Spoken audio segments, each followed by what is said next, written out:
उससे पूछा कि आपकी राय में देश की सबसे बड़ी समस्या क्या है।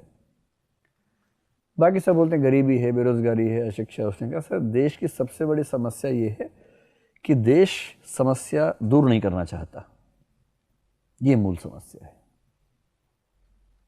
बोले अच्छा कैसे दूर करोगे भाई? उसको लग रहा है कि मैंने यूनिक बात कह दी है, ये लोग गिर पड़ेंगे अभी नीचे कुर्सी से खुशी के मारे कि कितना महान व्यक्ति मिला है, पैर ना छूले मेरे कहीं बाबा बाबा करते हुए। गरीबों का कोई नहीं होता है, जो गरीब होते ना उनका कोई नहीं होता है। गरीबों का तो केवल और केवल श्री कृष्ण होते हैं।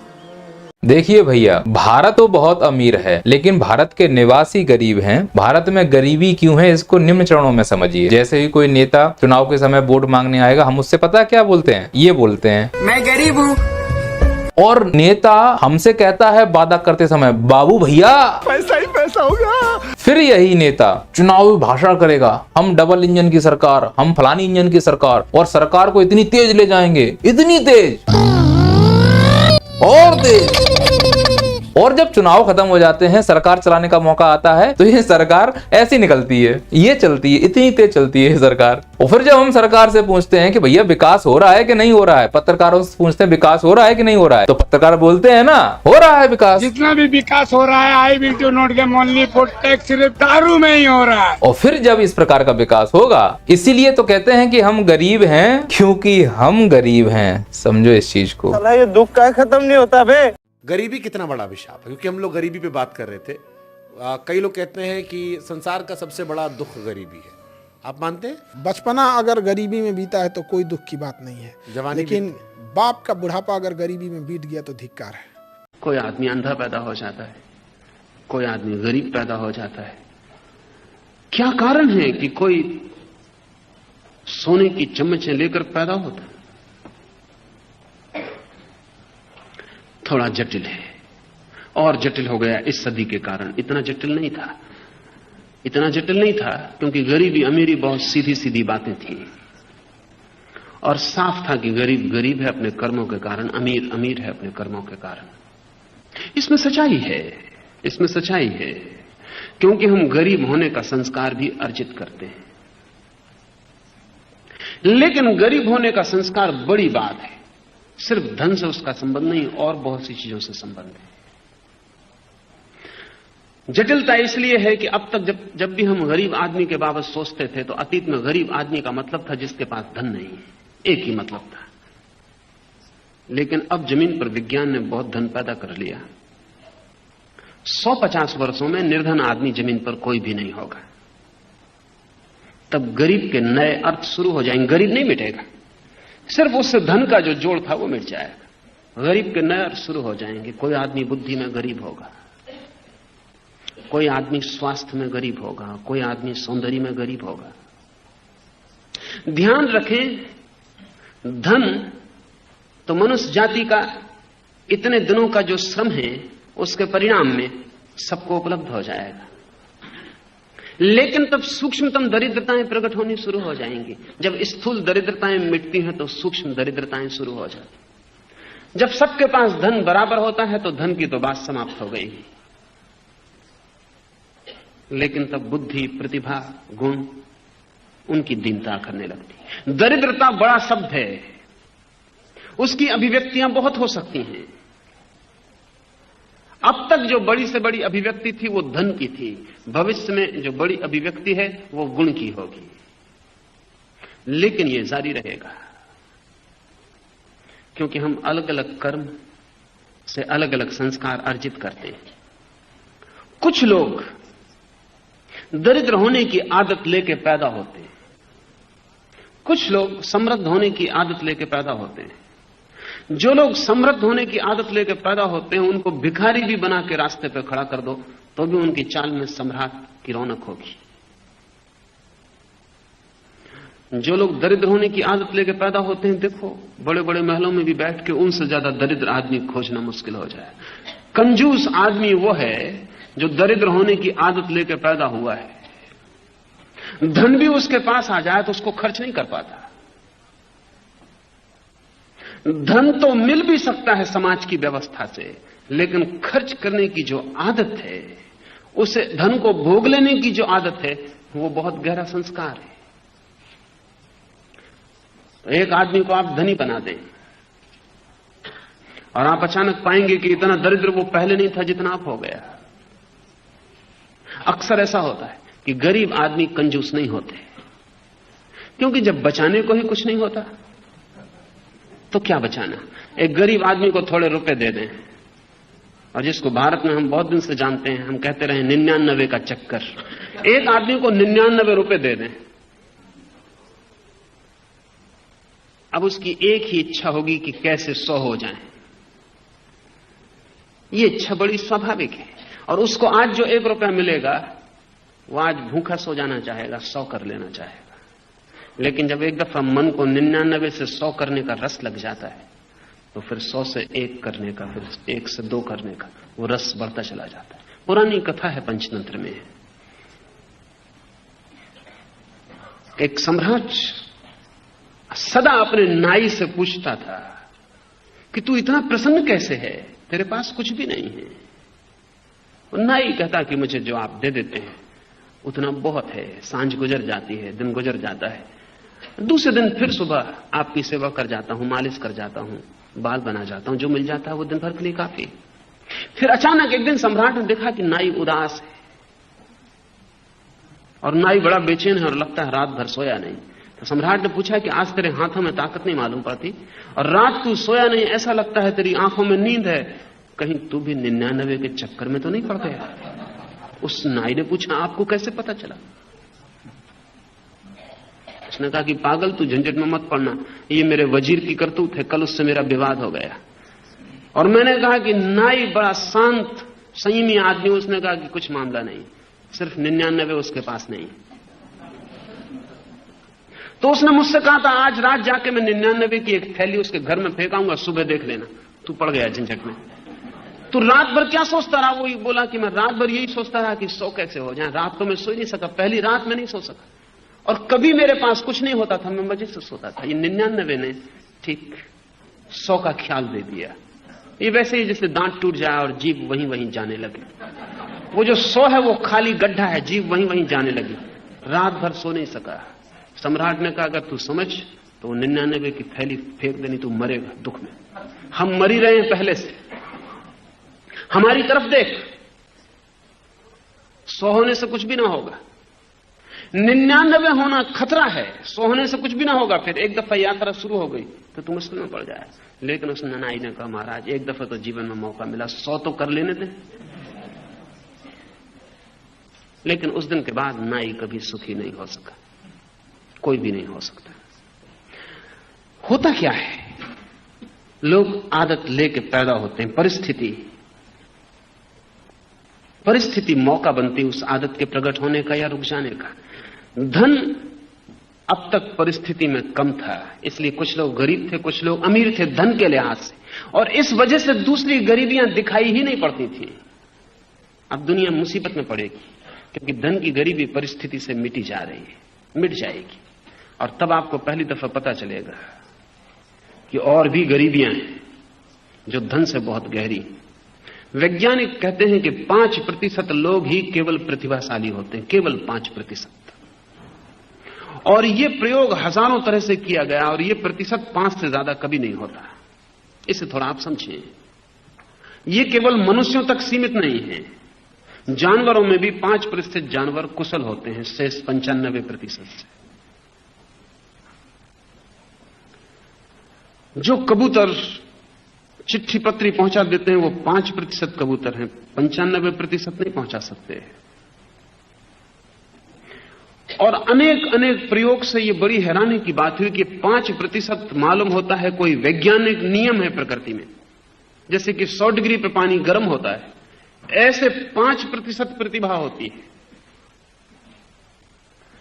पिछले वर्षों में चीन में उन्होंने माइंड वाश के लिए, ब्रेन वाश के लिए बहुत से प्रयोग किए, लोगों के मस्तिष्क बदल देने के लिए।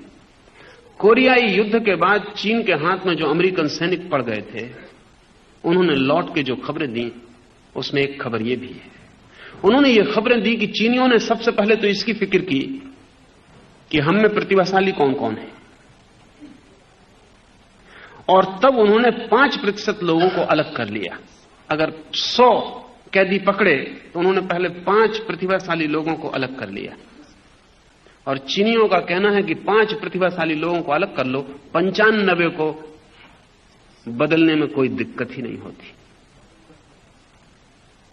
5 को अलग कर लो, फिर 95 कभी गड़बड़ नहीं करते, कोई उपद्रव, कोई बगावत, भागना, कुछ नहीं।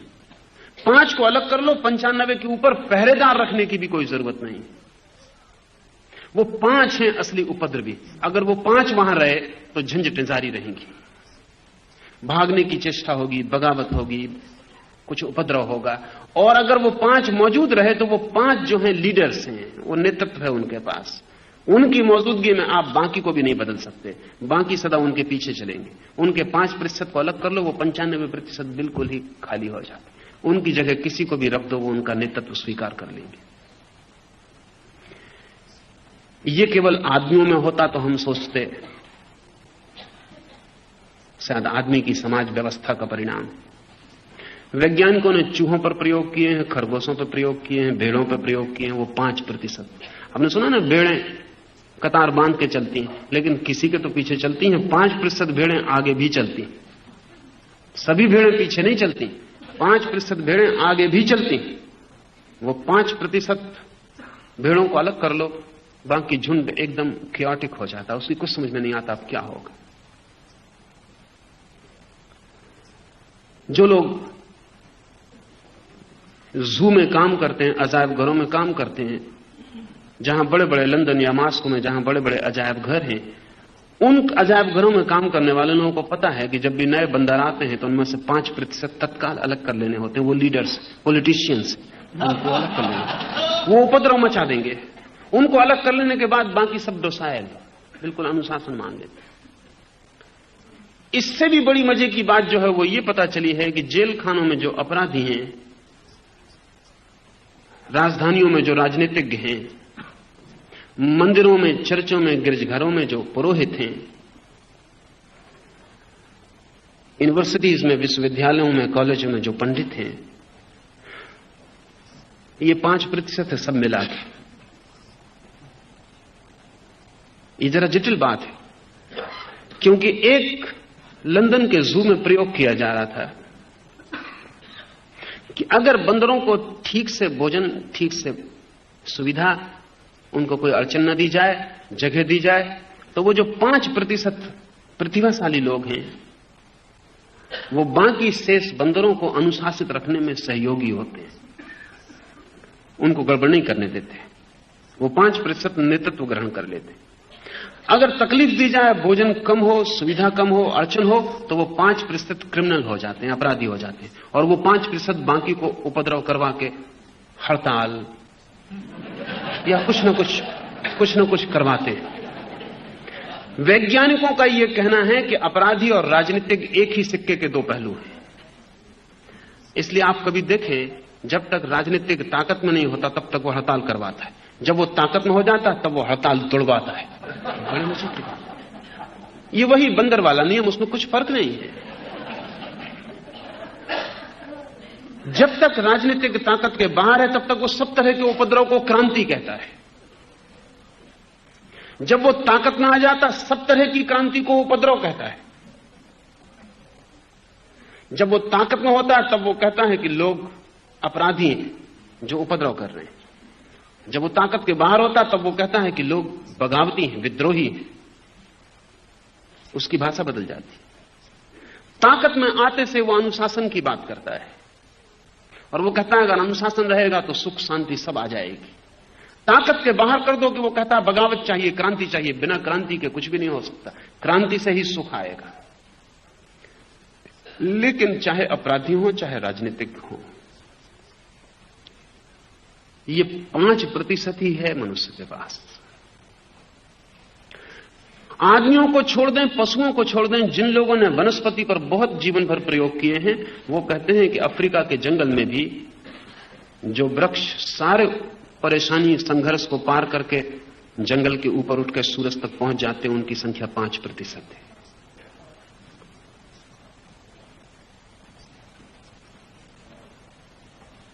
अगर एक पानी का सरोवर हो और उसमें मछलियां हो और आप जहर डाल दें,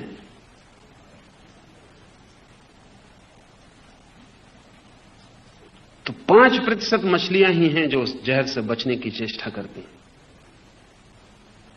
बाकी तो राज्य हो जाते।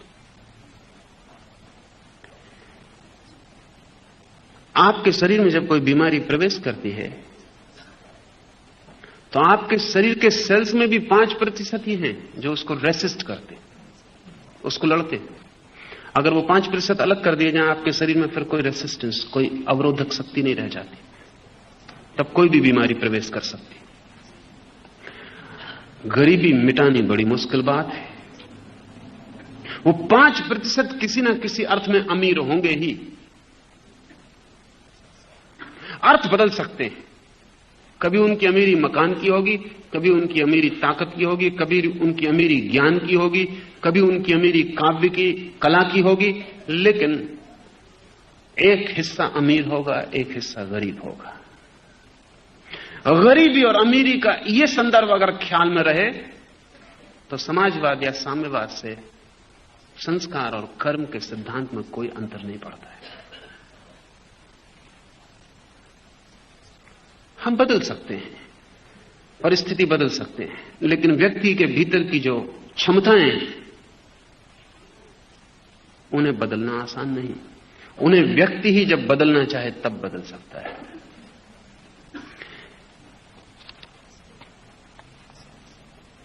पूछा है कि जब हम पुनर्जन्म लेते हैं तो हिसाब किताब कहां रहता है, क्या रहता है? आप हैं हिसाब किताब, आपके अलावा कहीं हिसाब किताब नहीं रहता, कोई जरूरत नहीं। आप ही हैं करने वाले, आप ही हैं भोगने वाले, आप ही हैं हिसाब किताब, आप खाता वही हैं पूरा अपना। मैंने तो एक दिन सारा हिसाब निकाल लिया तो 50 लाख करोड़ का कुल खर्चा होगा और हर गांव में सारी व्यवस्थाएं हो जाएंगी, बिजली की, शिक्षा की, चिकित्सा की, पानी की, रोजगार की, व्यापार की, सारी व्यवस्थाएं 50 लाख करोड़ में हो जाएंगी। तो भी 60 लाख करोड़ बचेगा हमारे पास। उस बचे हुए पैसे को बैंक में जमा कर दो, 1 साल का ब्याज 10% का आएगा तो 6 लाख करोड़ का ब्याज मिल जाएगा। उतने ब्याज से देश का हर साल बजट हम बना सकते हैं। किसी से टैक्स लेने की कोई जरूरत नहीं है और टैक्स के माध्यम से जो लूट हो रही है उसको पूरा बंद। जिंदगी में खुद के लिए भैया, क्योंकि आज तक पूरे विश्व में अगर किसी ने अमीर बनने में सबसे बड़ी रुकावट पैदा की है ना, वो खुद हैं अपन। दूसरा कभी किसी को कुछ नहीं कर पाया। जैन लोग इतने अमीर क्यों हैं? जो समुदाय संख्या में कम है, बहुत सारे धर्म हैं, धर्मों में झगड़े भी चल रहे हैं कुछ कुछ मात्रा में, असुरक्षा तो होती ही होगी, सीधी सी बात है। आपके पास संख्या कम है, तलवार आप उठा नहीं सकते क्योंकि आप अहिंसा वाले हैं। संख्या भी कम, तलवार भी नहीं उठा सकते। तो ऐसे समाज के पास ताकतवर होने का एक ही रास्ता होता है, पैसा। इसलिए जैन लोगों ने पूरी ताकत लगाई उद्यमी होने में। खेती करने के लिए वर्धमान जी ने मना कर दिया था क्योंकि उसमें हिंसा हो जाती है। अब आप खेती करेंगे नहीं तो क्या करेंगे? बिजनेस करेंगे। बिजनेस करेंगे तो पैसा कमाएंगे। तो जैनों का कम होना, अहिंसक होना, इसी का रिजल्ट है अमीर हो जाना और अमीरी को बनाकर। मोहम्मद के जीवन में उल्लेख है, उनको जो कुछ मिलता दिन भर में वो खाने पीने के बाद जो बचता सांझ को बांट देते, रात बेकारी होकर सो जाते। जिस रात मरे उनकी पत्नी ने यह सोच के कि मौत करीब आती, चिकित्सक कहते हैं बचने का अब कोई उपाय नहीं, दवा दारू की जरूरत पड़े, रात वैद्य बुलाना पड़े, हकीम बुलाना पड़े, तो उसने 5 रुपए बचा कर रख लिए, 5 दिनार बचा कर रख लिए। 12 बजे रात मोहम्मद बड़े तड़फने लगे। उन्होंने अपनी पत्नी को बुलाया और कहा कि देख, मुझे लगता है कि मेरे जीवन भर का जो नियम था वो टूटा जा रहा है। मरने के वक्त मैंने कल के लिए कभी कोई व्यवस्था नहीं की और मुझे आज डर लग रहा है कि घर में कुछ रुपए अगर हो तो जल्दी उन्हें तू बांट दे, नहीं तो परमात्मा के सामने आखिरी दिन लज्जित होना पड़ेगा। वो मुझसे पूछेगा तो फिर आखिरी दिन तूने रुपए बचा लिए। पत्नी तो घबरा गई कि इन्हें पता कैसे चला।